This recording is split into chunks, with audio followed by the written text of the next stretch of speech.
find any rocks where you get rained out or not? Oh yeah. So this is our organic field. We have all of our corn planted except for the organic corn. So we're gonna plant the east half of it first, right? Yeah. Okay. I kind of want you to do this stuff. Okay. So this is all weird shaped stuff, kind of along a grove, and there's a curve, and then there's a little sand pit over there. If it wasn't organic, I wouldn't really care, but we have a 60-foot row crop cultivator that doesn't have any section control or anything. I don't think there really is a perfect way to plant it. No, the problem is I've planted so little anymore that I don't. You still got more experience by far. Yeah, but back when we used to cultivate, I kind of could get a farm where you could cultivate the whole thing. I knew how to overlap, so the rows were the same even if you were on an odd. Yeah, so the problem we got is we're starting to get into the pretty big yield loss per day on the corn. Because it's just getting late. After the 15th, you're probably looking at half to 1% per day of yield loss. Now you get the right year, it won't make much difference. You get the wrong year, it'll be a big deal. Yeah. So today's the 17th of May. So last year we planted rye and oats in this field with the Amazon spreader that Herbs Repair out of Tracy, Minnesota gave us. And obviously he worked it up here, but it was growing good. It was pretty impressive. Oh, rye, you can't. We put manure onto the drag line, so that. Yeah, so we spread it and it started growing. Yeah, but supposedly the rye had really terrible germination. So I used it to bend because we thought the rye was bad. So yesterday we were still waiting for things to dry, so I came down here and I got the planter completely emptied out, changed it all back to corn from soybeans, emptied out the CCS tank so that way we were good to throw the organic corn in there. We did have a hydraulic leak off camera a couple days ago as well. That's why this side of the planter is absolutely disgusting. We're gonna plant 2 different varieties of organic corn, and we're only gonna plant half of it today. So we're gonna plant the later variety, which is this Ag Performance number. It's 107 day. The first year we planted organic, I believe we actually had a Whiffles number that was good for organic, but they don't make that anymore. So we can no longer use Whiffles, sadly, for the organic, but we use it everywhere else. See, I gotta put 10 bags in each side, and then I believe we're gonna head right out to the field.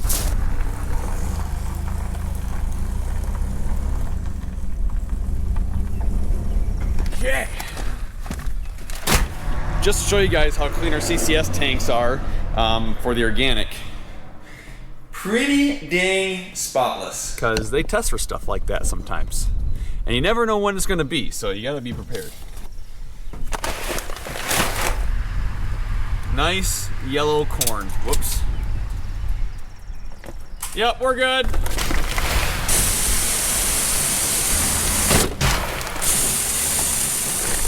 So I want to be clear for everyone here for a second. So when I talk about organic versus our normal acres, I say organic acres versus our conventional acres. Now when I say conventional, I mean towards our conventional practices. Conventional corn actually just means it's a non-GMO, non-genetically modified corn seed. So this corn has been varied through natural breeding, not actually genetically modifying the seed. So it's non-GMO corn that is not treated. If you go and try to spray Roundup on this corn, it will die. So, a sight that you do not see very often anymore in the farming world, yellow corn seed being entered in a planter.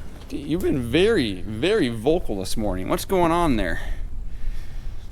So according to the handy dandy laminated sheet that my brother makes me every year, we're gonna be planting at an average population of 37,500. If you take 20 bags times, there's 80,000 kernels per bag. So that gets us 1.6 million. Divided by 37,500, I only got 42 acres of seed in the planter. There we go. Let's go. This will be my first time planting organic corn. Last year, I was gone when we planted it, so my dad planted it. That's still the only vlog that he's ever done by himself. A little fun fact for you guys. If any of you guys have ever done anything with cameras, you know that there's a lot of different like SD card, micro SD cards, and they all have different classes, different speeds, whatever, and it's super hard to like keep track of everything. Anyway, so for my GoPros, I've always used SanDisk Extreme, I think, micro SD cards, and I have had the worst luck with them. I think I've had 3 die on me now. So the camera that I'm currently recording this clip on has an Amazon Basics SD card in it. Micro SD card. It's the first time I've used it. Hopefully it works good. And this one has some weird off-brand Walmart micro SD card. So we'll see how these clips turn out. Hopefully I can make this video. If they work good, I'm gonna keep buying these. They're like half the price of the SanDisk ones, which I just find that really weird. Because like SanDisk is like the brand to have, and I've always bought them from the official SanDisk store on Amazon, and like something's just not quite right. But we'll see how the Amazon Basic one fares. Okay. I gotta think of the best way to do this now. We have individual nozzle control and stuff on our sprayer, so if I kind of screw something up a little bit, it's not really that big of a deal because you just hang the boom over it and go, and the combines, whatever. On organic, we have a 60-foot cultivator, so everything needs to be 60 foot. I can't have any weird anomalies. So if I start going that way, plant to that border, turn around, come back this way, go that way, go that way, go that way, go that way, and then I can go. That's probably the best. My windows are dirty. I should have cleaned my... When it was raining, I should have cleaned my windows. I forgot to do that. Deflate my tires. I'm going to go down to... I'll do 22, because I don't have much seed in there. We did put some extra bags in the back so I can get 130 acres done, though. Let's go.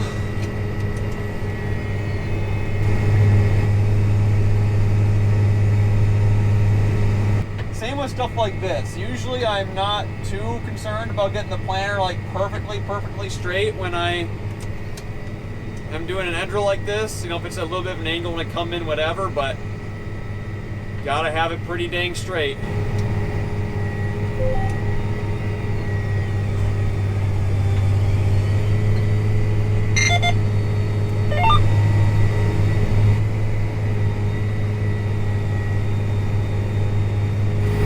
So I have these things called the headland boundaries, and they work amazing. For example, right here, I was able to shut my planter off 60 foot from the end, so that way I get a square corner right here. So on a Gen 4 monitor, it takes a little bit for these to load. On a Gen 4 monitor, Gen 5 would be better, but Gen 5 monitors are expensive. So we're doing it on the Gen 4, and it works awesome for making corners square. Normal field, I try and do it if I remember. Sometimes I forget. On the organic, with a 60-foot cultivator, very important to get the square corners. So my dad came out here with me and we made a boundary together for this field. So we're using boundary track to get some nice, perfectly straight end rows. Look at that. Basically, boundary track and RTK has made organic cultivating so much easier than it used to be. So I just bumped my vacuum pressure up a little bit, trying to get a little bit better singulation on this seed because we can't put any like graphite talc powder mix on the seed because it's not labeled organic. It's a little bit harder for these planters to get good singulation. It's just there's no lubrication on the seed. And here's an example of my headland boundary. So we're coming into one right here. Just make sure my section control is turned on, which it is. So I slow down to about 5.6 miles per hour because that's where I have my section control set to. And you'll see it'll shut off that planter right there. So now I can back into this corner and have a perfectly 60-foot square corner here. So every once in a while I like to leave a marker out just to verify that my GPS is working correctly, and it's absolutely spot on. Dual CRG setup this year has been working fantastic, except for when we had that solar storm that came through. For those of you guys that don't know, a couple nights there that weekend where the you can see the northern lights across most of the United States. Yeah, that was screwing up with everyone's RTK. Basically, like 70% of the RTK receivers across the United States were not working, and Canada for that matter. So I had quite a few, I wasn't out planting that day, but I had quite a few customers that were, and I got a lot of phone calls like, my RTK is not working. I'm like, well, the sun's spitting out hot fireballs. I can't do anything about it, sadly. Well, row 16 stopped turning and stopped the whole planter, so let's see what's going on here. Oh yeah, that bowl is way too tight. Whoopsies. See if I can do this one-handed. So it's really hard for me to do on camera because I don't have enough hands, but there's this little clip right here. I'm gonna pop this clip out, spin this one notch looser, and then put the clip back in. If you don't turn the vacuums off, when you take this hose off, now there's nothing that's like it's sucking against, and the vacuum motors just go crazy. And this one's especially bad because it has a sensor hose on it.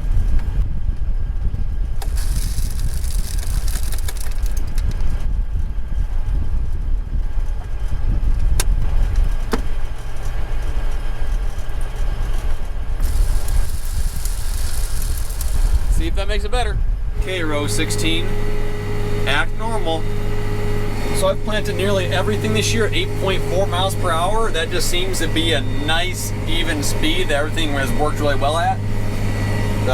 The only fields that didn't apply to was the ones where I was trying to beat the rain. Like the field I planted before this one, I was planting at 10 to 11 miles per hour because the rain, you could see the rain. It was right there. I had like 4 rounds left. And it started raining as I was pulling out the field drive. So slowing it down a little bit to 7.8, not because the planter can't handle it, but this tractor seems to steer a little bit straighter when you go just a little bit below 8 miles per hour. And with this organic ground, the straighter it is, the better, the easier it is to cultivate. So I'm just gonna slow it down a little bit, make these rows as straight as I possibly can. That way, when my dad comes with the cultivator, he doesn't have to really do anything, maybe shift the line an inch or two, but he'll just be able to go straight down these lines. So, my sister-in-law entered me into a contest on Facebook for a local Hy-Vee, get a free lunch, and we won. So Hy-Vee should be delivering me a cheeseburger here eventually. It's 11:49. I'll give them some time. Very grateful. Thank you, Macy, for entering me in the contest. I'm very grateful that we have stores in our community that like to do stuff like that and support us while we're out here. So pretty cool. I think they're gonna drop me off some lunch. I think they're gonna take a short little video and put in their social media as well. Row 16 is giving me some issues. The meter keeps stalling and clearing. Hello? Yeah, Dad? Yeah. I think I figured out a way to make the west side of this little acreage here perfectly straight, and it'll be 30 foot off. Yeah, okay. I might leave a little bit of a bigger gap along the alfalfa there, but is that okay? Yeah, that's fine. The end rows are very hard, especially when there's this acreage here, because you want stuff to line up so you can cultivate. Otherwise, you're gonna have a weedy spot where you have to get out and walk, which we've done in the past. It's really no big deal. You just gotta remember to do it. Looking at my map here, it looks like my guidance line goes straight down the boundary, which means if I hit it over 30 feet, because I have a 60-foot planter, I'll have a 12-row patch that'll match up perfectly with a 24-row patch, and theoretically, he should be able to cultivate down that border line if I go slow enough and my auto steer is working good enough. Theoretically. So if you can see here, my guidance line goes right down this boundary. If I scoot on over here, it looks like guidance line goes right down this boundary. If I just bump my line over 30 foot and I go right here and then I bump it back and I plant here, the planter marks or the rows should match up. It's definitely gonna leave a little bit of a gap there, but that's actually okay though, because we can get in there with a little tiller or something and till that up. Oh, there's the other side of the family right there. Look at that. They're probably gonna plant this field right here. I moved over and my rows are falling right where the planter was. Half my planter's turned off. I think this is gonna be make cultivating this spot so much easier. So I got my food. I think it was the radio stations that got food from Hy-Vee. Somebody from Fairmont Ford came out. One was wearing a KSUM shirt, and the other one was wearing a KFMC, like Lake's, it's not KFMC anymore, is it? Whatever the 106.5 radio station is here in Fairmont. There's a bunch of sister stations, and I don't really understand it all, but if you guys see this, thank you, really appreciate it. That looks like a great burger. Fantastic. Got some Oreos, some Ritz crackers, and some Cheetos. They took this picture of my brother and I sitting next to the tractor. Chris and I have had an ongoing debate for about 4 years now about who is taller. No! My Oreos fell! It's 5 seconds when you first see it, right? That's the rule. So I'm gonna post a picture, and you guys debate in the comments down below. Tell me who's taller. One of the hardest things I got to do, I've probably taken an hour to hour and 15 minutes worth of footage so far, I'm guessing, between 2 different cameras and the drone, so 3 different cameras. It's trying to figure out what all is going to fit into my 20 to 30 minute video. And I'm not even done yet. We gotta go plant soybeans yet tonight too. That's why I only try to fit the most important things into my videos.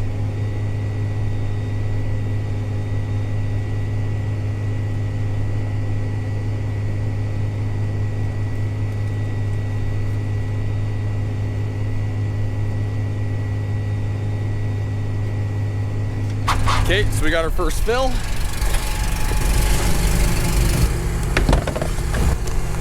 Not much left here. About 570 pounds aside. 570 aside. So I had row 16 stop on me again, and I think I figured out what the issue is, and it's really stupid. You guys are gonna laugh. So I'm sitting here turning it, and every once in a while, of course it's not gonna do it now, every once in a while when I was turning it manually, it would just stop on me and start binding. I'm like, what the heck? Well, let me show you what it is. This is a rumble strip right here for corn. This one's a manufacturer defect, must be, and there's this little gap right here. None of the other ones have that gap, and it's causing the corn to get stuck in there and causing everything to bind is what's going on, I'm pretty sure.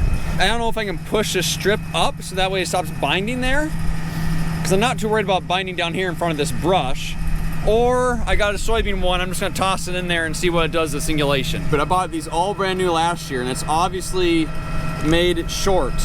Fighting this all year, I bet that's what it is. And it's starting to really make sense now too, because it was only ever happening in corn that I'd get these meters that would stall. It never happened in soybeans. Well, that's because I only have this installed in corn.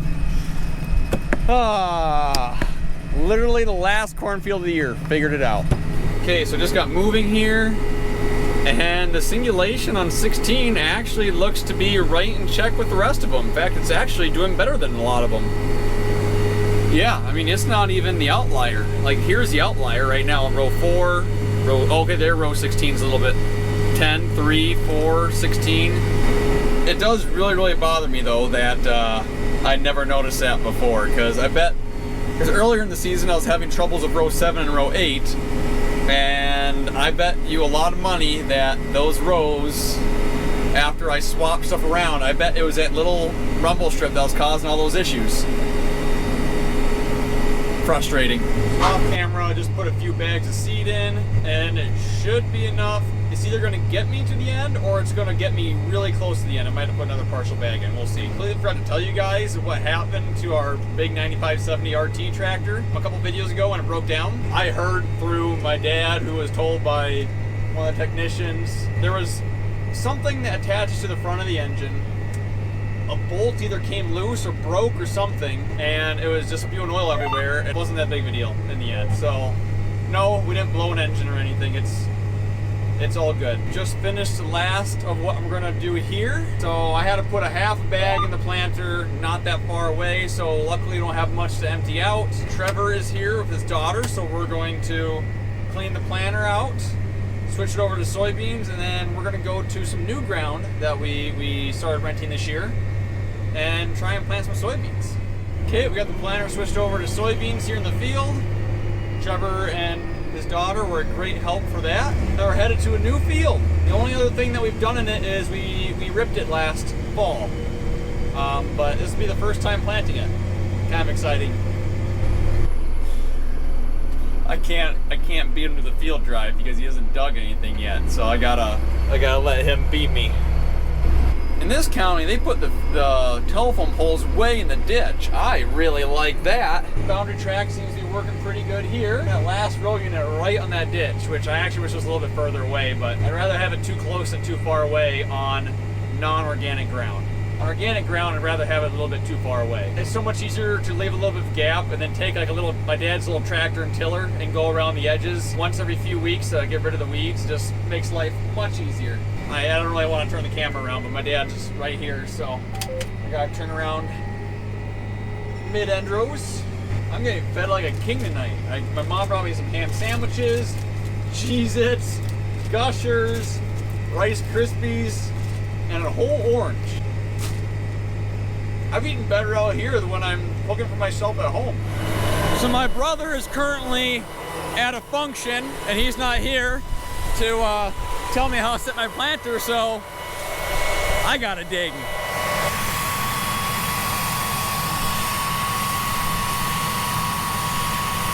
that like that. And I can measure my depth. Well, he's a little deeper. Honestly, that's like perfect right there. Well, the consensus is that the first spot I dug, I think, was just a really dry spot for some reason. The rest of them all looks really good. The sidewall compaction seemed really nice, and they were about 1.75 inches deep, which for the fact that we're expecting rain, in fact, it looks like it's raining right over there, I'd say that's probably fine. If we were really looking for moisture, we'd put them deeper, but not looking for moisture. It's already kind of there, and it's more's coming. I don't understand windmills. This is kind of, I'm on the edge of windmill country. On the north side of me, there's a bunch of windmills. There's a large cluster of them that are not turning, kind of right in the next 2 or 3 miles. And then I can see like 5, 6 miles up there, there's a whole bunch of them that are spinning. And it's fairly windy today. I don't understand why these ones aren't spinning and the ones north of them are. Half of these ones aren't even facing the right direction. Anyway, if any of you guys have any experience or knowledge on that, I'm genuinely curious. See, none of these ones right here are spinning, and you probably can't see it in the camera, but like 5 or 6 miles up, they all are spinning. Which, by the way, this is a gorgeous view right here. So Chris got here, and he had me do a couple small adjustments. I drug a rock for like half a pass, so that's lovely. The main thing is that this soil seems to be a little bit heavier than what I'm kind of used to, and my road cleaners were acting a little bit funny. And I think part of it is that it's just, there's been a lot of rain lately. It's really wet, so there's not a whole lot of trash here, which is a good thing. So we just raised all the road cleaners up, so none of them are even touching, but it seems to be doing a really good job that way. So, not very often do I have to raise my road cleaners up like this, but I'm actually kind of glad when I do, because it's one less thing to break and go wrong. Got a problem, one that frankly I've never quite seen before, so this should be fun. Drug a rock right there, and now I drug another row literally 2 passes over from it, as you can see right here. And I've never seen this before, but it looks like it bent the arm, and it is chock full of dirt in between this and that, the gauge wheel and the disc. So I'm gonna take it apart here. I do have new arms in my toolbox. I think that's gonna be the ticket. The reason I noticed this is because my down pressure was doing funky things in this row, and I kind of looked back, I couldn't see anything abnormal from the planter or from the cab.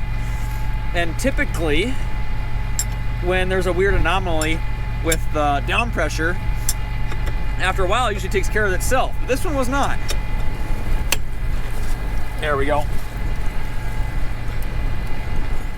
This is like the first major fixing I've done on this thing all year. That's the one thing I do like about these Exactamer's planters is they, for the most part, they're fairly bulletproof. I bet I know what happened. Okay. I bet when I drug that rock 2 passes over, I bent this arm, and then it was not sitting flush against these discs, which then caused it to fill full of dirt. Okay, here's a new arm, new bolt, new everything. It's a nice chunk taken out of this disc right here too. My rule of thumb with these is you want it to be touching the disc, but not touching enough that when you push it up, it stays up. But I also need to tighten this, so I might not be completely safe yet. See how that's kind of staying up? That means I need to loosen it a little bit more. And maybe someone else has different preferences on that, but that's always kind of been my thought process on this. Now I just gotta put a little grease in that Zerk. There we go. 2 problems I was able to diagnose, and well, I don't know if this one's fixed yet or not, but it should be. Well, there we go. All my downforce is in check. Doesn't look like I'm pushing back there anymore, so I think we fixed that one. Time will tell. Well, now they're spinning. What the heck?